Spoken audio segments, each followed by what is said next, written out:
online here. So welcome, guys. This is our Get Property Wise Wednesday chat, where we are here every Wednesday at 1 p.m. where we're talking about all things about property, where we chat about finances, we chat about what's happening in the market, we look at areas, we look at deals. So welcome. So join us every Wednesday, 1 p.m. right? Where we look at property, because now it's a good time to invest in property. It's a good time to buy property. It's a good time to learn about property because there's a lot of opportunities in the market out there. So welcome. Who do we have online, Candice? Do we have a few people? Guys, like this video, shared, comment, hit us up with a few questions. Let me see. Let me share this on my personal page. Okay, I see some people have joined us already. So everyone, it's good to see you. Let us know where you're connecting from.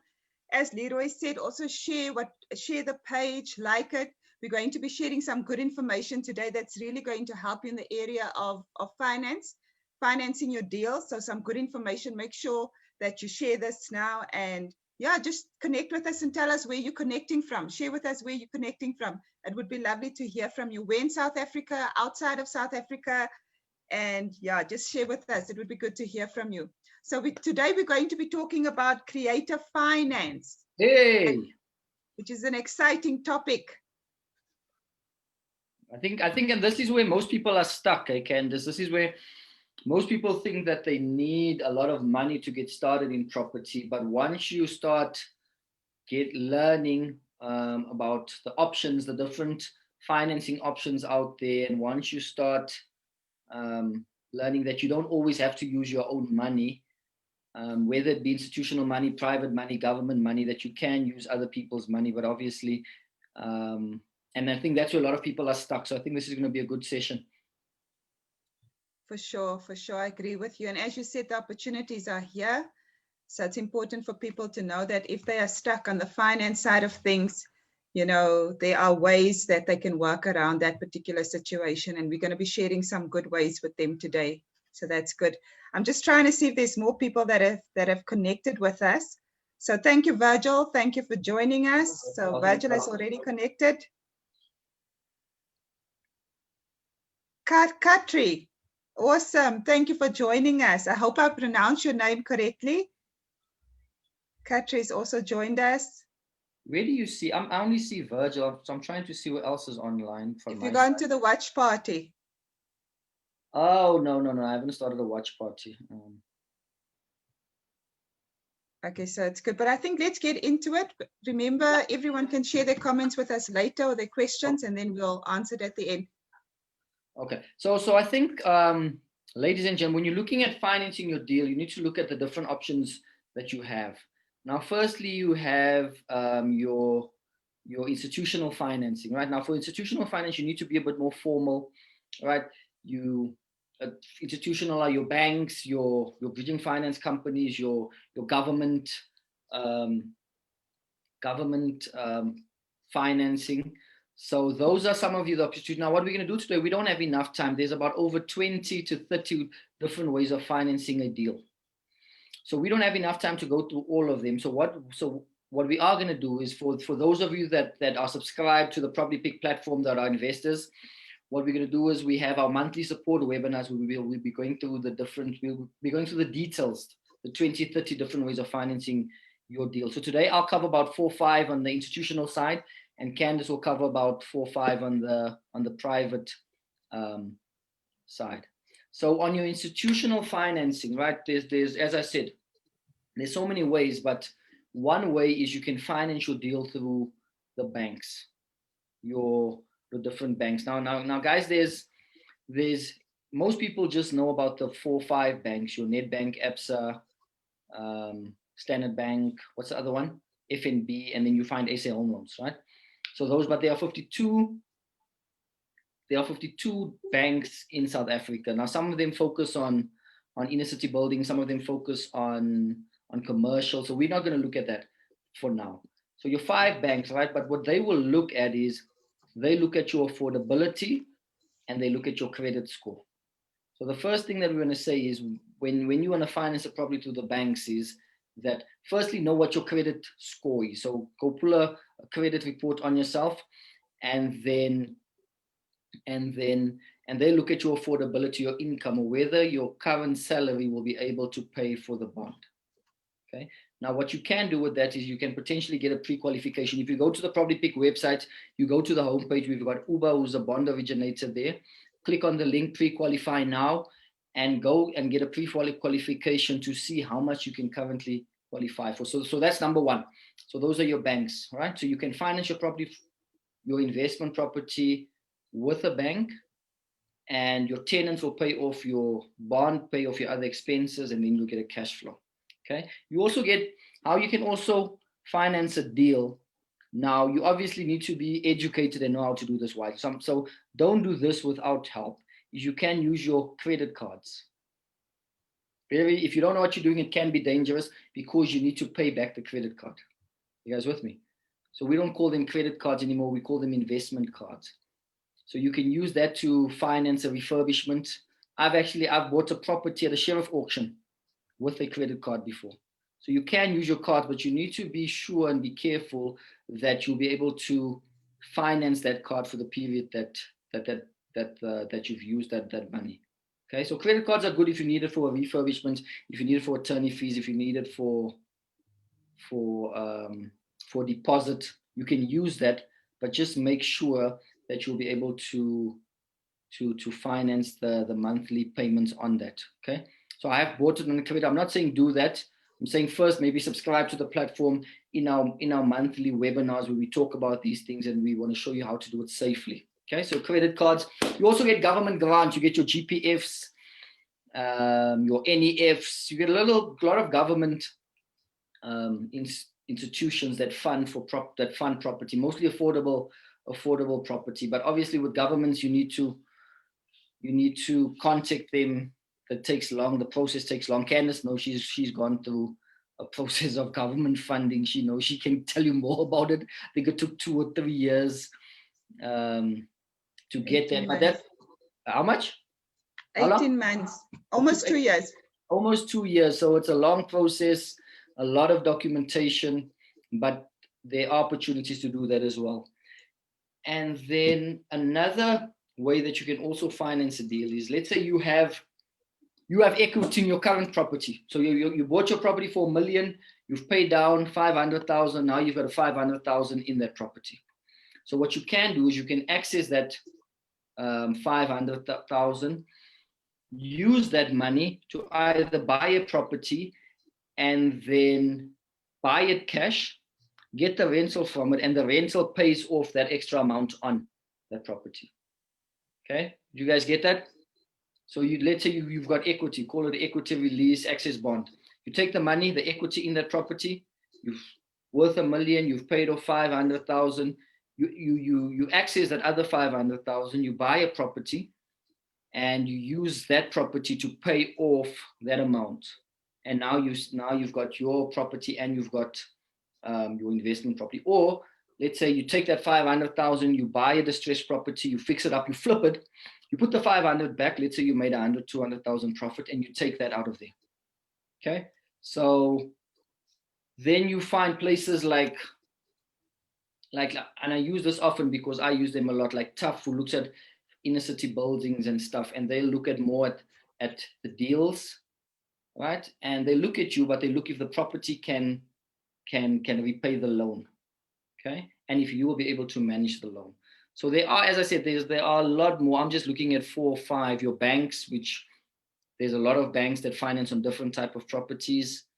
You can use your investment cards, but you need to also be careful, right, that you don't get yourself into a hole.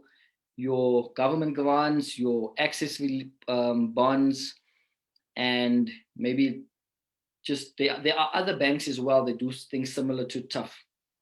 So those are 4 or 5 that I've covered. As I said, we have about more than 20. So we just want to create, just to spark some ideas of how you can finance your deal. We will be doing a full session on this, but for our property picking subscribers. So yeah, so that's on the institutional side, guys. Just a few things to look at, maybe write them down, and then And then just to spark, just so you can see that there are other ways to access finance. So, Awesome. Great stuff. No, thanks, Leroy. Very good insights there. And as Leroy said, in South Africa, we're very fortunate. There are over 20 ways of leveraging creative finance in South Africa in order to move our property deals forward. And some of the creative finance options that we are sharing with you, if you are residing outside of South Africa, I would say explore them within your country as well and see if there is an opportunity. Generally, the banks we can pursue, of course, within every country. But I think let's get onto the private side of things. So when it comes to financing your deals, so as you said, some of you think you need to have, hundreds of thousands of rands on you. Not necessarily. So if you are getting started and let's say, for example, you are not able to leverage any of the institutional finance, because some of you may be in a position today where either your credit score has been affected or maybe the affordability is not in place. So you are not in a position today to actually leverage, the finance that the institutions are making available for, property deals in our countries. If you are not in that situation, then of course, you need to now look at private ways of how you are able to fund some of those deals that you are considering. Now, remember, we're talking here about capital deals. We're also talking about cash flowing deals. So whether you want to rent out property or whether you want to maybe buy property to, sell it, whatever your strategy is, remember that you are able to leverage the private finance options that I'm going to be sharing with you now as well. So how many of you have even thought of maybe just reaching out to family and friends and just starting there?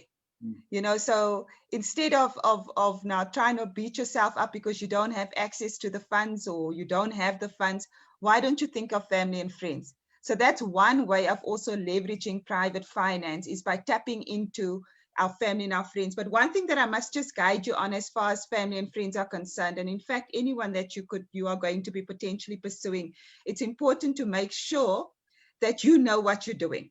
Because people are not going to be giving their money to you if you don't know what you're doing. So you need to have some sort of track record. You need to be able to show your potential investors that you have gone through the necessary training, and you need to make sure that your investor proposal that you are going to be submitting to them is really in order, and they can see that, okay, no, this person is professional, and not only that, they are not knowledgeable and they really know what they're doing. So they've given me enough information in terms of what I can expect in terms of a return. They've also shared with me some information in terms of the area. So it's important for you to make sure that you know how to position those deal opportunities to family and friends. And the same with angel investors as well.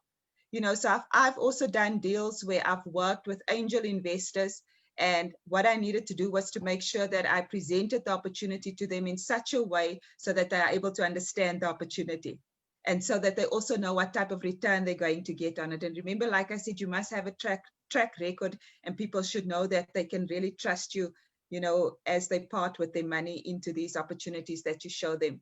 So angel investors are also out there, ladies and gentlemen. I'm sure some of you haven't even thought about that.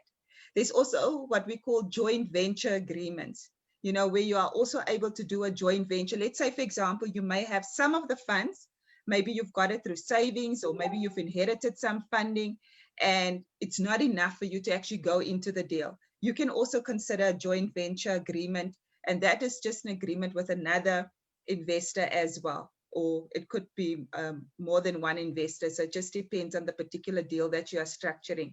But then again, you also need to make sure that you've got legal assistance as far as those joint venture agreements are concerned. And also, once again, you need to make sure that the proposal that you're presenting to the investor is also going to benefit. So it's going to be a win-win situation for both parties as far as the joint venture agreements are concerned. So that's definitely an option for you to pursue as well. And then, of course, I'm sure some of you may have heard of sourcing. I don't know if you've heard of the term sourcing in property.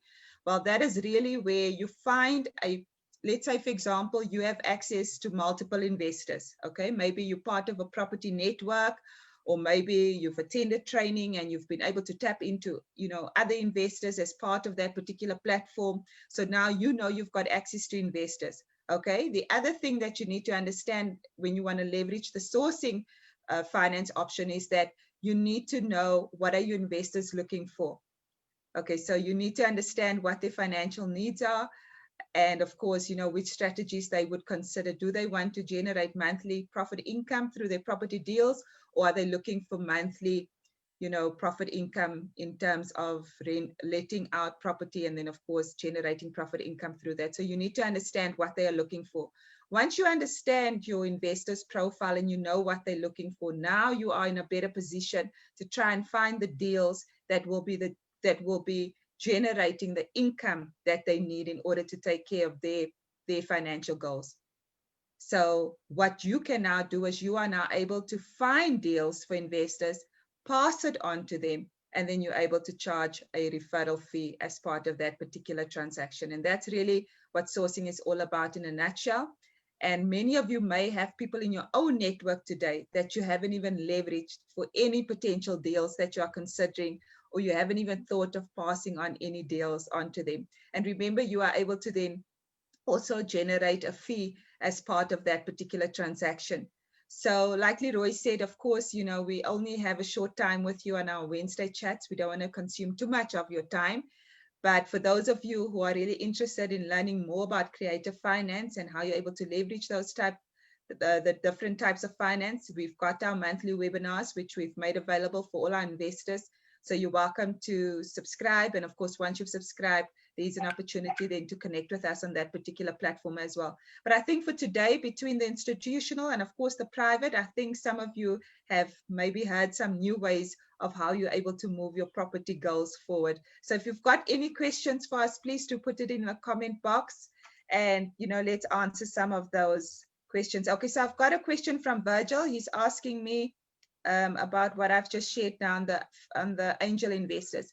So Virgil, the angel investors, you can start tapping into your own network already. Okay, so it could be make a list of people that you can potentially pursue. Okay, so whether these people are on your family list or your friends list, or maybe even acquaintances, maybe even colleagues, maybe even suppliers that you work with, that you maybe have a good relationship with. It can be anyone in your network that you are able to tap into.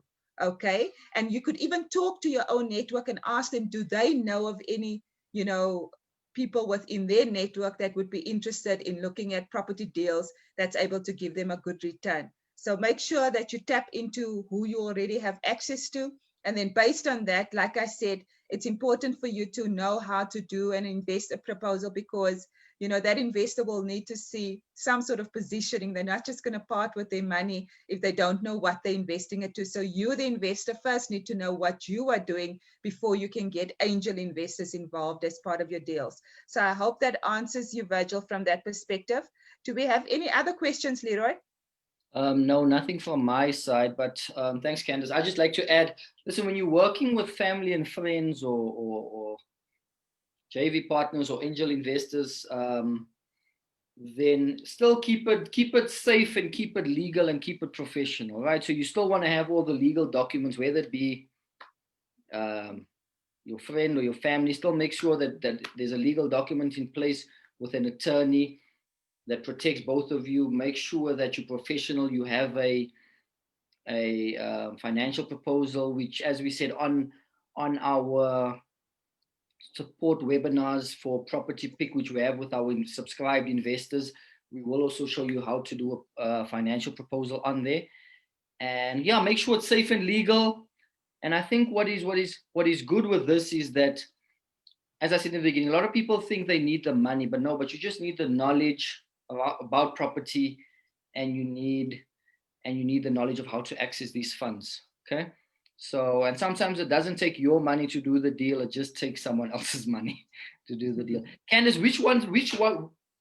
Before we go, what have you used from institutional and private? Which ones have you used in your deals? Okay, so the banks, also angel investors and joint ventures, as well as international funding, which I'm currently working on at the moment. So I think our normal banks that everyone's aware of, and then, like I say, investors, angel investors, And what was the other one? I said joint ventures. And I And think those are the, sorry? And international funding. And then international funding, yes. So those are the main options, creative finance options that I've pursued for my deals. And yourself? I think I started out with family and friends. That's how we started out. And family and friends, I've used the normal banks, your Absas and your net banks, and then I've also used not your traditional banks like your tough. I've also used credit cards to buy at auctions. Yes, credit JV cards partners. as well. I've had a couple of JV partners in deals where they'll come with the money, I'll do the work, and we'll split the profit. Or I'll put some of the money, they'll put some of the money, and we split it whichever way was negotiated, 50-50, 60-40, whatever the negotiation was on that. So guys, we're gonna look at about 20 or 30 on our webinars for property pick. But sometimes you'll just use one or two or three of them. You don't need to use all 20. You just need to identify 2 or 3 ways that you can access finance and that you can keep going back. Maybe a JV partner, equity release on your existing property, bank finance, and maybe what are the other ones? But there's more, guys, that we can cover: installment sales, seller finance, crowdfunding, which we can get into. We just have half an hour today. So yeah, hope that was valuable. If you still want to add anything, Candace? Okay, so I see here, thanks. So Virgil just says, thanks, Candace. And what would be a good average minimum return for an investor? Okay, so Virgil, that really just depends on what your investor's looking for, okay, and what you're able to offer as part of the deal. Now, remember, our banks are currently giving anything, our standard banks are currently giving anything between 3 to 7%, okay, per annum. That's generally, if you even get that, as part of, putting investments into those types of facilities and then expecting a return. So that's generally. So if you are able to give your investor a better return in comparison to what the banks are giving, then of course investors will start looking at it. So of course, I mean, it just depends on the deal, what you're able to offer as part of that return. But ask yourself, if you had to invest money, onto a deal, for example, into a deal with another investor, what type of return will be healthy for you? People have different appetites as far as that is concerned. I know investors who say if they don't get X amount of return, they're not even considering the opportunity. So it just depends also on the type of investor. So when you have the conversation with your investors, you need to know what type of return they are looking for. But obviously it's important for us to make them aware of the fact that, our traditional banks generally give between 3 to 7%, if we even get that per annum. So of course, anything over and above that will obviously be, will be a good return. And of course, also remember, depending on the type of strategy that you're going to be pursuing, that return could be realized within a shorter period of time. So just remember that. So there are those different options. So it just depends on you, the investor, what type of deals you are looking at, and then what type of return you are able to offer your investor. And then you need to understand if your investor is happy with that type of return.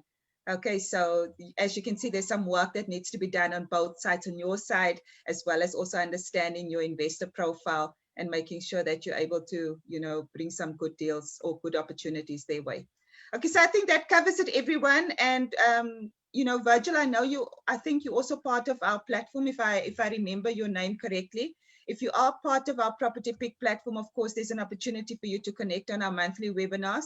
So everyone that's subscribed to the platform will be receiving communications in terms of when those monthly webinars will be taking place. And then of course, you can bring more questions to that platform, and we would be happy to engage with all of you. So that platform is really just for all our subscribers.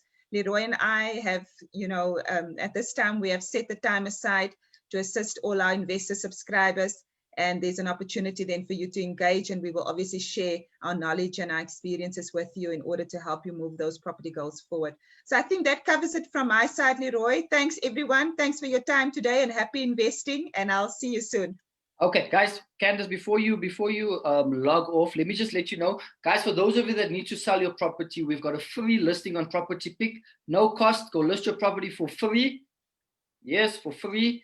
You can list your property on there. Go to subscribe. You'll see there's the the free listing where everyone can list one property for free on the platform. If it's an investment opportunity, if you need to sell it quickly, whatever the reason is, then you can go list it on the platform for free for our investors. Our investors are on there looking for investment opportunities. You can also subscribe as an investor, where you get a lot of value adds on that. The monthly webinar is just one of them. And then we've got what we started this week with is our daily tips. So on Property Pick, our Facebook page, we've got our daily tip around property investing. Property tips, yes. So we got property tip of the day every day, Candace and myself. So go to the platform, to our social media platforms. Every day there'll be a property tip of the day. Not long, 1 to 3 minutes, just to give you some value and to help you along your journey. Just give them the website address as well. Website address, www.propertypick, that's pick.co.za. www.propertypick.ca.za. Like our page, shared, follow us on Instagram, follow us on LinkedIn, follow us on what is this? Facebook. Are we on Twitter as well? We're on Twitter. Yes. And on YouTube. And on YouTube, subscribe to our YouTube channel. We'll put the links in the chat box, our website address, our YouTube channel, we will put in the chat box. And then also for those of you who'd like to catch up on our Get Property Wise Wednesday chats, go and subscribe to our YouTube channel and you'd be able to catch up on all of the previous Wednesday chats that we've had. So we really want to bring value to you out there, educate you, equip you more in the areas of property investing so that you are able to move your property goals forward. And as a result, you'll be able to move your financial goals forward. Amen. Awesome. Okay, Nonde, greetings from Cape Town. Welcome, Nonde. Nondwe, I hope I'm pronouncing it right. Nondwe from Cape Town. Thank you for joining us. We appreciate it. Guys, God bless. Happy investing. And bye. We'll see you soon. Okay, everyone. Goodbye. Yeah. Thanks for joining us, everyone. Bye. All right.